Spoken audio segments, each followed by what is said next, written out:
creeps!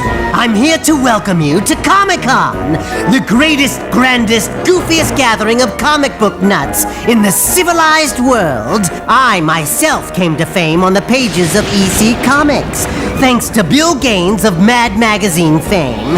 You could say Bill was mad about me. It would be a lie, but you could say it. Right now, get ready for everything you ever wanted to know about Tales from the Crypt, but were too disgusted to ask. I've got some nauseatingly knowledgeable know-it-alls for you who will fill your foolishly frightened heads with fiendish facts on scary scenarios from our palpitationist past.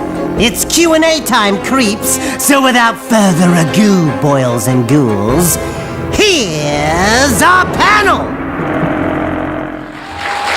Thank you. What are you going to do? Welcome, everybody. Thank you for being here.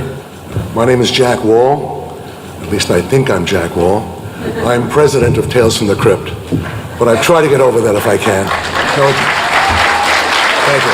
I'm going to introduce you to these wonderful, wonderful colleagues of mine who have made great contributions to an incredible property.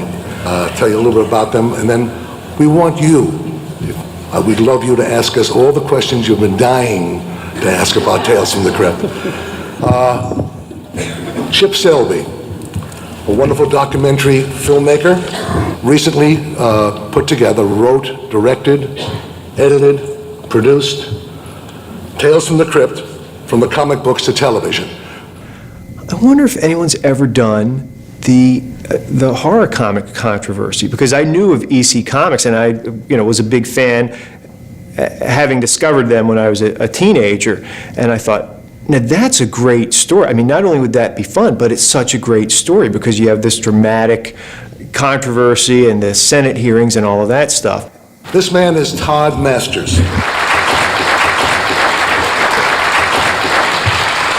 Todd is one of the premier makeup special effects people in movies and television. I started in Crypt at the very, very beginning.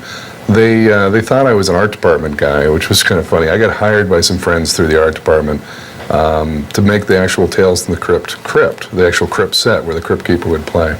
Well, season 3, we did an episode called Carrie Death with Kyle MacLachlan, and we had to make a puppet vulture, and of course, in classic Tales from the Crypt fashion, we had to make this animatronic vulture that would be, eating and plucking out Kyle's eyeball, and had to, match the real one that we had, and that's not an easy thing to do in 4 days. In the far end there is the one and only voice of the Crypt Keeper, John Kassir. I'm John Kassir. I'm the voice of the Crypt Keeper. Having him come from the comic book Crypt Keeper to a television character. But John brought such life, if you'll forgive the pun, to an undead character. I hope you like shish kebab. Damn! It isn't ready yet. Bob's still moving. Sitting next to John is A.L. Katz, Alan Katz, a brilliant, brilliant, brilliant writer, producer. The intention was it was going to be 13 and out. And we were, I think, able to deliver a show that was probably as good as the first couple of episodes in the first season. The third season, I think, was supposed to be its last season, originally, as we started to do it. Seated to my right is a man named Digby Deal, noted author, critic, another brilliant. The guys on this panel are just unbelievable. I went to Joel and Dick were kind of the managing partners, and I said I had an idea to do a coffee table book. And I thought doing a compilation, an archival book of all that took place with Tales from the Crypt would be a worthwhile thing to do. But who should do it? Who should put it together? Who should research it? Who should write it? Who should oversee it? Who should get the right people to have it published? So they came to me wanting to create a book like this. Mainly, they only talked really about the television show. My initial reaction was negative. I said, no, I'm not interested in doing a coffee table book that's basically just some kind of a fan magazine for the television show. Thanks, but no thanks. Well, of course, when you say that to a Hollywood producer, that makes them want you all the more.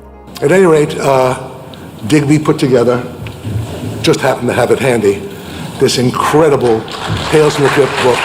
It's an amazing book.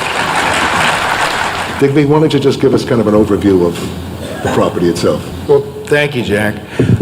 It is true. Tales from the Crypt is an idea that wouldn't die, quite literally. And it was the brainchild, of course, of William Gaines.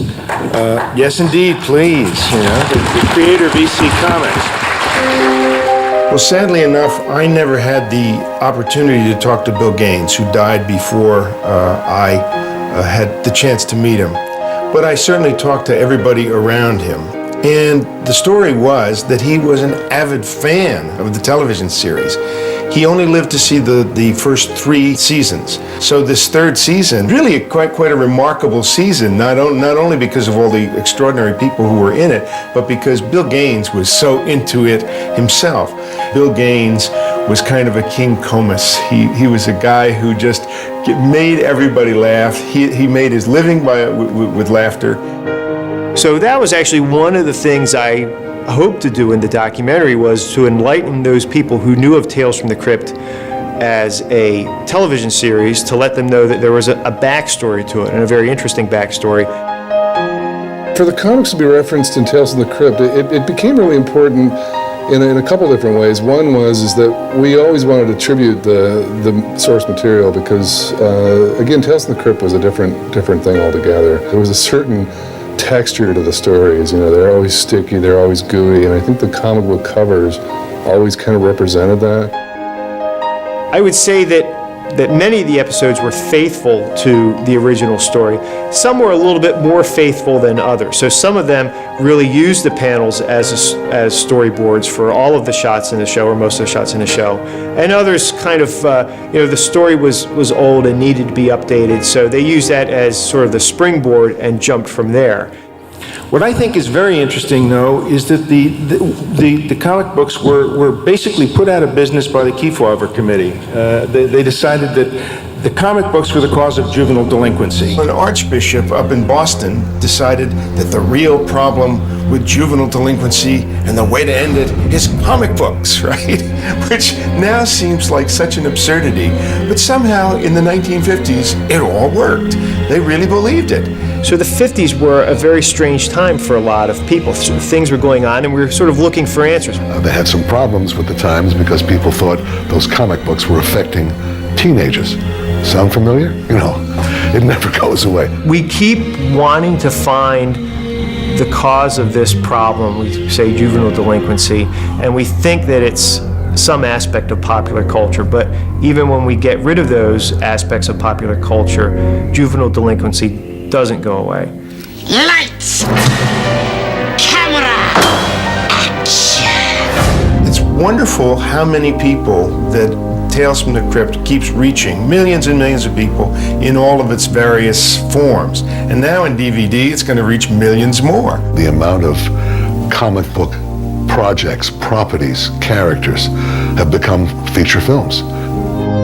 This was a character with tremendous franchise potential, and Jack was the one who was going to be responsible for exploiting all the potential franchise possibilities. There's no reason that the Crypt Keeper can't be for Halloween what Santa Claus is for Christmas. It's a tall order, but we're getting there. We're working on it. No, right now it's a given. John is the only voice and the best voice in the world to do this character, but there was a time when this character was, forgive me, coming to life, so to speak. And I think, John, why don't you talk about that day with Sure. So I was excited, being a horror fan myself, and when I got invited, because they only invited a few people to come down and audition for the part of the Crypt Keeper. I had collected the comic books as a kid, so I was really excited about it. Of course, my mother used to take them away from me and throw them out. I consistently remind her how much they'd be worth if I could own them and sign them now. But she thought it was, turning me into a delinquent. So she was right. She was, and now I get paid for it. So, so when I got invited to go down, of course I was going to get a chance to go down to Kevin Yeager's studio. The character visually was put together by Kevin Yeager and Robert Zemeckis and Joel and all the guys. A little bit of everyone made some kind of a contribution. Early on, we didn't get as much chance to cut the Crypt Keeper loose, because the puppet originally, you don't, when they start out with a show, they don't have as big of a budget, so the puppet couldn't be quite as developed in terms of the amount of motors that they could put in them, and it was very costly and very time consuming. They just didn't have the time and the money to do it. We didn't really want it to be that way. We always wanted it to have that bing bang boom, but the puppet couldn't move fast enough to keep up with, the comic timing that I originally wanted to do it. So we just adjusted the attitude for it, and it worked. So Kevin took me in the back room. He had a casting director there and a little boom box type recorder, and gave me a few pieces of copy. And he said, feel free to improvise with it. And of course, my mind went to all these dirty little things like, Have I got a bone for you? stuff like that. And I started goofing around, and I had him laughing. And the next day, he had me down to the set, and I was doing it for Richard Donner and Joel Silver, which was like really scary for me. But these guys were some of the biggest heavyweights in the business, but they immediately put me at ease, going, we love what you're doing, and the next day they put me to work. There you have it. Fire! Yes! Yes! Oh, yes! Anyway, Chip did this wonderful documentary based on Tales from the Crypt, the comic book time of the 50s. Is there anything you want to tell the folks about that experience? I came to it as a second-generation fan of the comic books, and then, of course, when the TV series was on, was a fan of that. What's interesting is that Tales from the Crypt sort of has two fan bases: the people who love the comic books, and some people who don't even know that the show was based on comic books. And I found that a little surprising while I was doing the documentary. People would ask what I was working on, and I would tell them they knew Tales from the Crypt as being a series on HBO, but they didn't know that it was based on comic books from the 50s. It is such a rich property. I think the world of horror and scare never goes away. We get scared, we put our hands over our eyes, but we leave a little space so we can see what we're being scared about.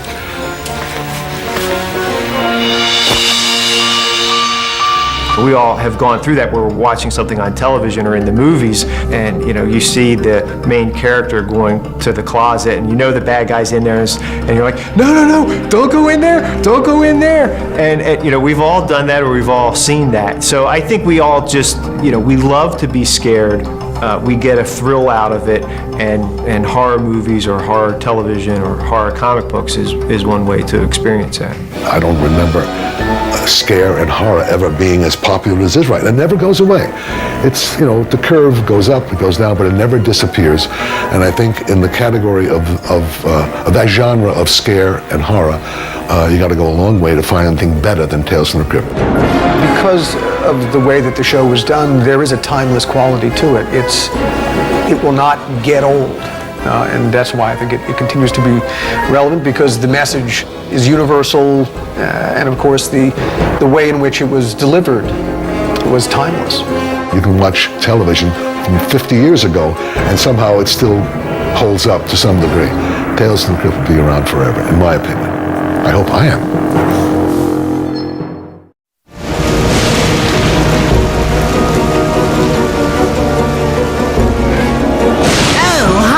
Creeps, I'm here to welcome you to Comic-Con, the greatest, grandest, goofiest gathering of comic book nuts in the civilized world. I myself came to fame on the pages of EC Comics, thanks to Bill Gaines of Mad Magazine fame. You could say Bill was mad about me. It would be a lie, but you could say it. Right now, get ready for everything you ever wanted to know about Tales from the Crypt, but were too disgusted to ask. I've got some nauseatingly knowledgeable know-it-alls for you who will fill your foolishly frightened heads with fiendish facts on scary scenarios from our palpitationist past. It's Q&A time, creeps, so without further ado, boils and ghouls, here's our panel!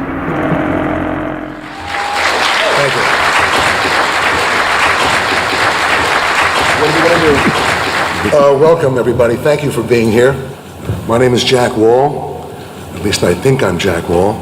I'm president of Tales from the Crypt, but I try to get over that if I can. So, thank you.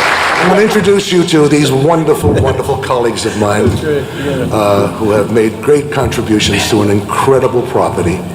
Tell you a little bit about them, and then we want you. We'd love you to ask us all the questions you've been dying to ask about Tales from the Crypt. Chip Selby, a wonderful documentary filmmaker, recently put together, wrote, directed, edited, produced Tales from the Crypt, from the comic books to television. I wonder if anyone's ever done the horror comic controversy, because I knew of EC Comics and I was a big fan, having discovered them when I was a teenager, and I thought, now that's a great story. I mean, not only would that be fun, but it's such a great story because you have this dramatic controversy and the Senate hearings and all of that stuff. This man is Todd Masters.